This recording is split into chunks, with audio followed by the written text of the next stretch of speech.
Hey, babies. Me, Nana. Today we're going to read SkippyJonJones in Mummy Trouble. See, we have muchachos. SkippyJonJones has now become my favorite because he's a little Siamese kitty who wants to be a Chihuahua. So, this time, he's trying to stay out of trouble from Mama Junebug. So he runs away into his closet where he goes on all of his adventures. And this time he finds himself in ancient Egypt. He finds his doggy friends, the Los Chimichangas. Chimichangas. And they all want to go visit the Under Mundo where mummies come from. They rest in peace. But they gotta go find the mummy's tomb. And they need Skippito, his brains and courage, to answer the riddle that the Finx has for them. So let's see if the hero's up for the task. Okay. And this is by, this is by Judy Schachner in Mummy's Trouble. Yeah, Mummy's Trouble. Okay. SkippyJonJones did the very best.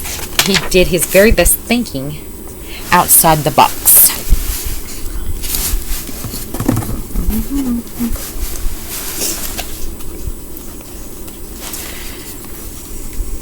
Okay. This finger. Page turner. Okay, I need a page turner. An official page turner. And this twisted his mama's whiskers tighter than a Texas tornado. Hey, you, Mr. McPoo, said Mama Junebug Jones. Just what do you think you're doing? McPoo didn't say boo. He was too busy reading. He's reading the National Geographic, the cat mummies. Just upside down. Hey, little digger, I'm talking to you, said Mama, scooping up her boy. A pyramid outside the litter box will never ever do. Then she saw his magazine.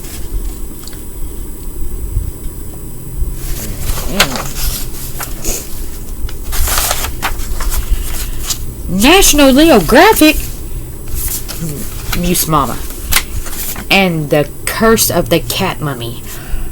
Why, this will give you nightmares, boy, with an upset tummy too, plus a puffy tail on the grandest scale. This story is taboo, which means it's not good for you to read. That's what she's saying. But SkippyJonJones was in no mood to listen to his mama, so he skedaddled into his room. Skedaddled.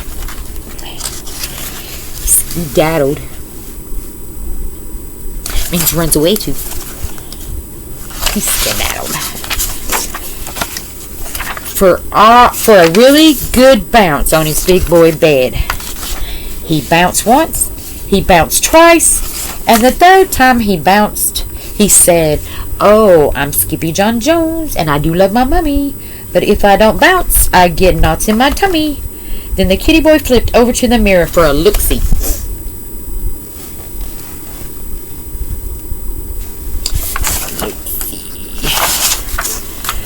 "Holy smokito!" exclaimed SkippyJonJones. "I know you," he said to the doggy in the mirror. "Your ears are too big for your head.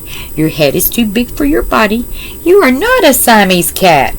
Then, using his very best Spanish accent, he added, "You are still the big Chihuahua, dude. The whole enchilada." That's what he wants to be.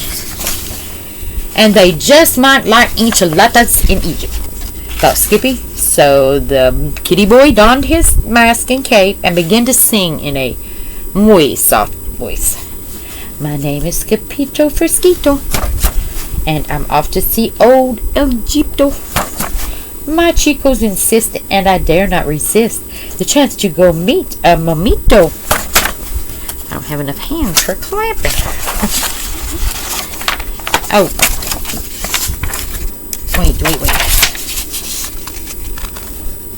Did you just see the mummy? Okay. In the meantime, his little sisters, Jezebel, Jillyboo, and Jujubee, rolled into his room with a plan of their own. As sisters will do. But the kitty boy was already deep inside his closet on his way to ancient Egypt.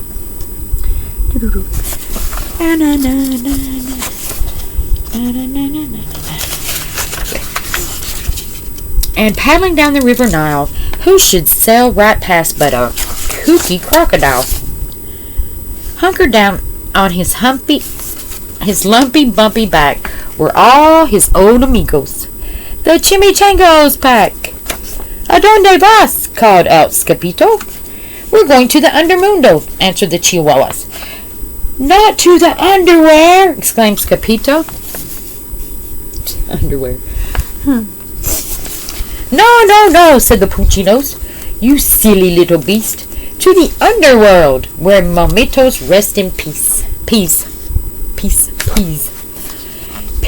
exclaimed Skippito. "Who wants to sleep in peas?" "We do," said the doggies. "We hear they are to die for." Oh. They want to sleep in the peas. Okay. Well. "You mean they are better than the frijoles?" asked Skippito. Sorry. "Sí, mucho mejor, señor." "Vamanos," says Skippito. "What are we waiting for?" But then Don Diego, the biggest of the small ones, spoke up. "Hold your ponies, Pepito. To get to the Under Mundo, we first have to answer the reedle of the Finx."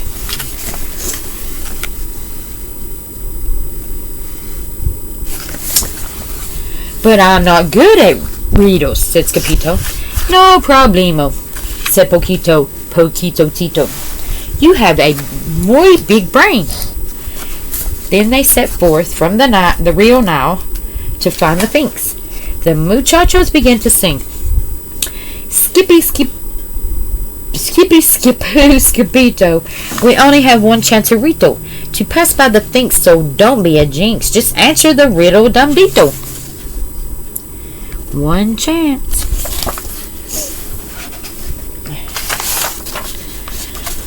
The muchachos arrived at 4 o'clock sharp, but the Finx had been waiting forever. "Don't let the gato get your tongue, dude," said Don Diego. "What cat? Where?" said Skippito. "That cat there," said the perritos, pointing to the Finx. But before he could say anything, the Great Finx spoke. "Whose ears are too big for his head? And who loves to go bounce on his bed? Who creeps on all fours through his own closet door, straight into the land of the dead?" Who is he talking about?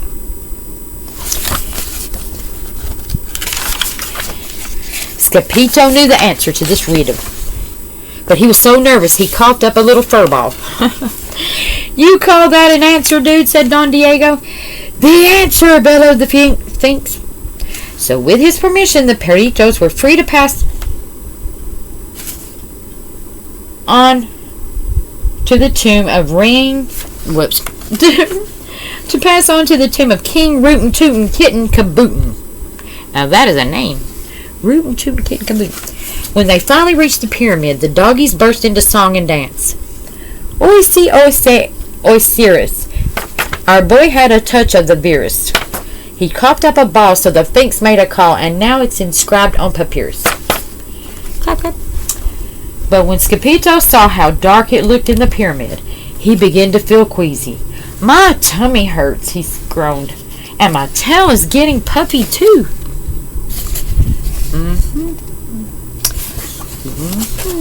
Remember what his mama said. But his chicos would not comfort him. They just wanted their peas. "Por favor, are you not El Skippito Fresquito, the great sword fighter?" asked Poquito Tito. "Sí," declared Skippito. "That is me." "Then do your duty, dog," commanded Don Diego. So Skippito drew in a deep breath and dove into the darkness of the musty old tomb, chanting, "Peas, por favor, peas, por favor, peas, por favor. Peas, please, peas, please. Peas, please." Oh, well, peas, please. He rocketed through the vault like a fur-covered comet, until suddenly, smackito, Skippito hit a wall and knocked himself out cold. That's Skippito. Soon after, 3 goddesses emerged from the shadows to prepare the kitty boy for his journey to the Under Mundo. First we salt and pepper him, said Ba, the first goddess, and sprinkle him with lucky charms, said Da, the second one. Then we wrap him and roll him and bundle him tight, said Bing, the third goddess, and blow him a kiss and say nighty-night. 3 goddesses, huh? Then the trio rode the wrapped cat down the ramp into the king's burial chamber. Across the room stood the 4,000-year-old sarcophagus of King Rootin' Tootin' Kitten Kabootin'. And just as they were about to deliver El Skippito Mamito, he rode right into the feet of the oldie moldy mummy. Bada bing, moaned the king as he stretched out his paws. I need to rest in peace. Peace, screamed El Skippito Mamito, waking up in a flash.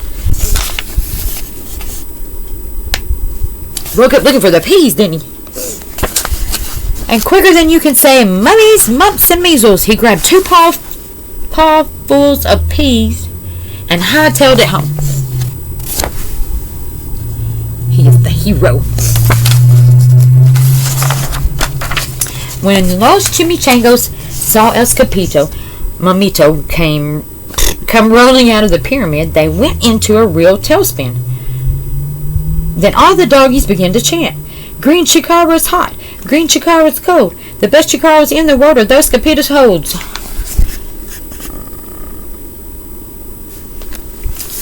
But El Skippito Mamito was too scared to slow down, so he chucked the peas at his chicos and kept right on running.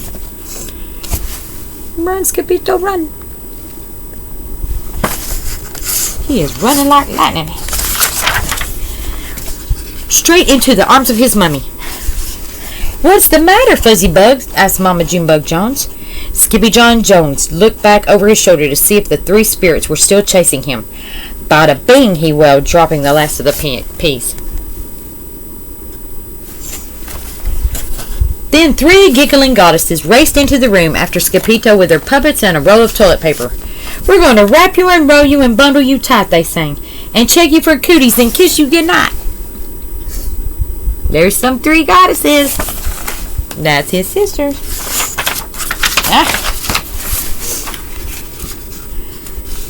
That night, SkippyJonJones was bouncing on his big boy bed. No mummies in my closet, no mummies in my bed, no mummies in my bookcase, no mummies in my head. Just before he closed his eyes, the kitty boy checked his room. One more time for mummies. The only one he saw was his own. I love you, Mummy, said SkippyJonJones. I love you too, Bunny Boots. And said Mama Junebug. Now go to sleep, poor boy. Night, night. And that's SkippyJonJones. Okay.